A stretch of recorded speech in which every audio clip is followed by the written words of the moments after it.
Assalamualaikum warahmatullahi wabarakatuh.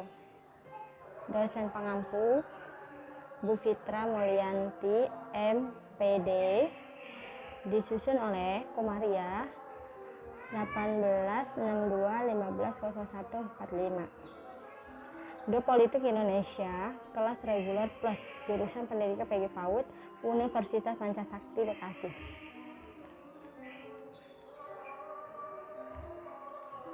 Geopolitik dan geostrategi sangatlah penting bagi negara kita Indonesia dikarenakan sangat banyak jumlah dan hasil laut yang dinamakan hanya dapat ditemukan di Indonesia dan hanya mampu dicap di perairan Indonesia di Indonesia guna untuk meningkatkan sebuah kesejahteraan dari masyarakat Indonesia. Khususnya geopolitik diartikan sebagai politik atau kebijakan strategi nasional yang didorong oleh inspirasi nasional suatu negara,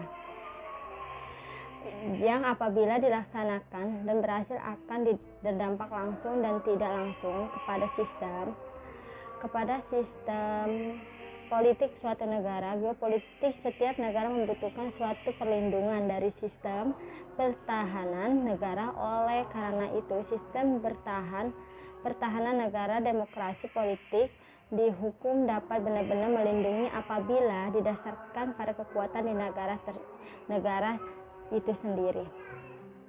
Pengertian geopolitik. Geopolitik dalam buku pendidikan kewarganegaraan Civi Edition oleh Dr. Basto Mediong, SH, MH, dan kawan-kawan. Geopolitik dijelaskan berasal dari kata geo dan politik. Geo artinya bumi dan politik berasal dari bahasa Yunani politio. Polik berarti kesatuan, orang-orang berdiri sendiri, dan berarti urusan geopolitik. Bisa juga disebut dengan wawasan Nusantara. Menurut Budi Juniarto bahwa segala etimologi politik berasal dari bahasa Yunani, yaitu geos. Geos yang berarti bumi, termasuk ruang atau wilayah atau geografis yang menjadi dampak hidup dan memberikan kehidupan serta wilayah negara. Sementara itu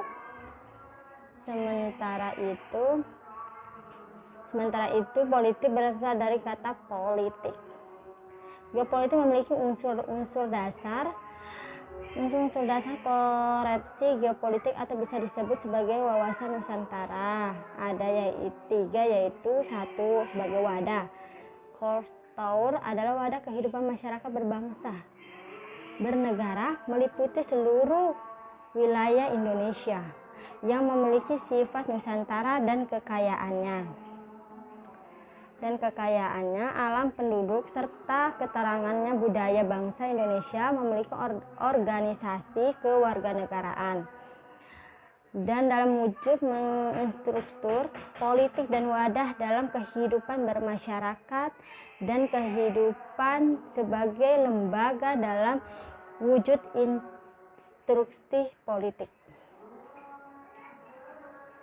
2. Yaitu ada isi konteks. Dalam isi, inspirasi bangsa dengan berkembangnya di masyarakat dan cita-cita dan tujuan nasional dapat membuka Undang-Undang 1945 untuk mencapai inspirasi perkembangan masyarakat maupun cita-cita dan tujuan nasional seperti tersebut. Atas tanpa bangsa Indonesia harus mampu menciptakan persatuan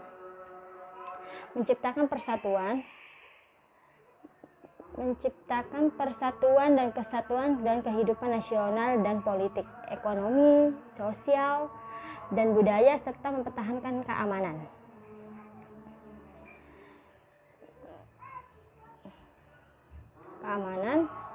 Ini menyangkut 2 hal. Yang pertama, realisis inspirasi bangsa Indonesia, kesepakatan bersama, konsensus nasional, dan mewujudkan pencapaian cita-cita dan tujuan nasional. Kedua, persatuan dan kesatuan dalam kebenikal yang meliputi aspek kehidupan nasional. Ketiga, tata laku, conduct, hasil dari interaksi antara sebuah wadah dengan isi, maka menghasilkan sebuah tata laku yang berdiri dari tata laku batinah yang mencerminkan jiwa semangat dan mentalitas yang baik bangsa Indonesia. Sedangkan tata laku lahirnya yaitu mencerminkan dalam tindakan, perbuatan, dan perilaku bangsa Indonesia. Kedua tata laku tersebut mencerminkan identitas jati diri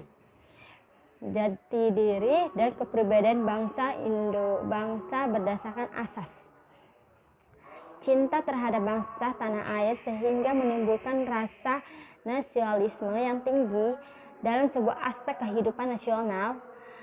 Semangat membantu. Adapun fungsi-fungsi geopolitik. Fungsi geopolitik sebagai konsep ketahanan nasional, sebagai konsep dalam pembangunan, mempertahankan keamanan serta kewilayahan. Geopolitik sebagai pembangunan nasional yang mencangkup kesatuan politik nasional, ekonomi, sosial politik, kesatuan, pertahanan, dan keamanan. Geopolitik sebagai pertahanan dan keamanan dalam pandangan politik Indonesia sebagai satu kesatuan pada seluruh wilayah segera kesatuan negara. Geopolitik sebagai wawasan kewilayahan dalam mengatur pembatasan negara untuk menghindari adanya persakitan alma negara tetangga. Tujuan geopolitik. Adapun tujuan politik. 1. Perbatasan Indonesia. 2. Itu maritim. Dan ketiga itu peran geostrategis dan tindakan militer. 5. Itu hubungan militer. 6. Adanya perjanjian komersial. 7. Tenaga independen. 8. Itu kekuatan ekonomi dan militer.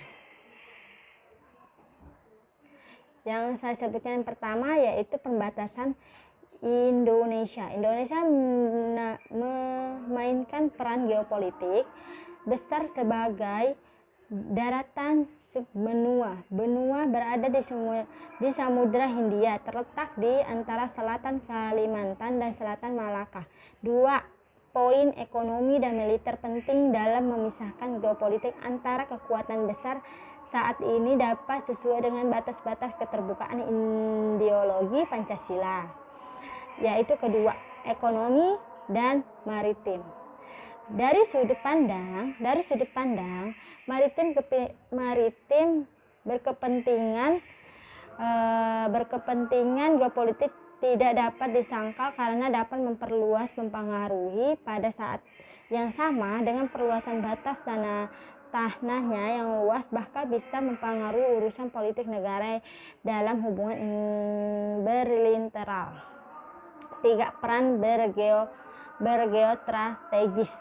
Peran bergeostrategis penting bagi Indonesia. Tampaknya dipahami dengan baik oleh Washington, Moskow, Beijing, 3 pemain utama yang bersaing di Asia Tengah dan wilayah Asia Pasifik untuk kekuasaan pengaruh dan sumber daya alam. Contohnya kasus geostrategis Indonesia. Ketiga, tindakan militer. Selama 2 dekade terakhir, Cina sebagai menganggap tindakan militer dan ekonomi Indonesia dan kenaikannya sebagai ancaman pada kepentingan, terutama karena kedekatan Indonesia dengan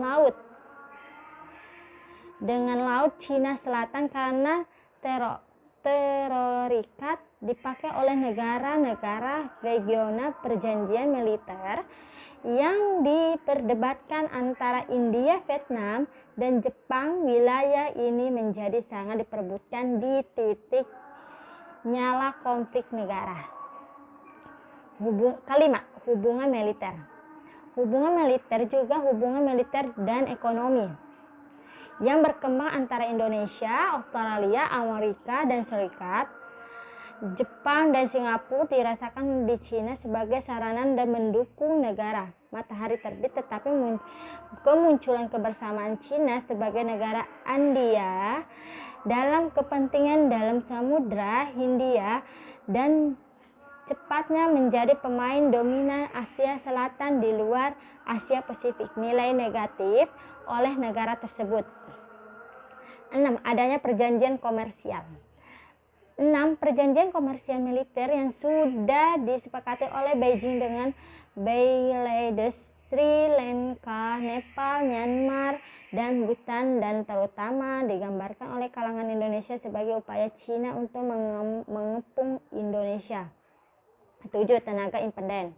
Tenaga independen tujuannya adalah untuk kemudian menjadi pembangkitan tenaga independen yang dapat menjamin stabilitas benua Asia sambil mempertahankan posisi yang sedekat